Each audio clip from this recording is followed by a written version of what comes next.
ഞങ്ങളിന്നപ്പോ identity എന്ന് പറഞ്ഞ മൂവിയാണ് 2025 ടോവിനോ നല്ല രീതിക്ക് ഒന്ന് 2025 സ്റ്റാർട്ട് ചെയ്തിട്ടുണ്ട്.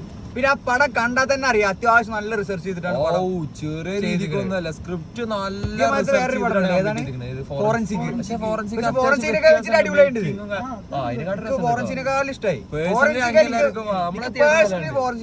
ഇഷ്ടമായ പടം. പക്ഷെ പടം ഇങ്ങനെ പോകുന്തോറും ചില പോർഷൻസിൽ ബിജിഎം ഇത്തിരി ഗ്രാഫ് താഴ്ത്തി പോയായിരുന്നു. പോരായ്മ തോന്നി. പടം അങ്ങനെ ഇമേഴ്സീവ് ആയി ഇരുന്ന് കാണാൻ പറ്റിയ പടം എന്ന് ചോദിച്ചാ പറ്റുമോ?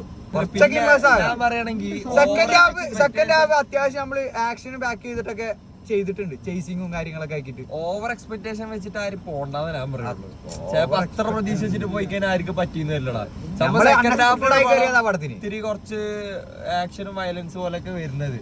പക്ഷെ വയലൻസ് എന്ന് പറയുമ്പോഴും മറ്റേ പടത്തിന്റെ പേര് പറയേണ്ടി വരും. അവിടെ ഞങ്ങളൊന്നും പറയുന്നില്ല. കുറച്ച് റിലീസുകൾ വരാനുണ്ട് ഈ മാസത്തിൽ തന്നെ. നമുക്ക് ഇനി അടുത്ത പടങ്ങളിലൊക്കെ നോക്കി നോക്കാം. ഇതെന്തായാലും നമുക്ക് ഇത്ര തന്നെ പറയാനുള്ളൂ. Bye bye. അപ്പൊ ഓക്കെ ബൈ.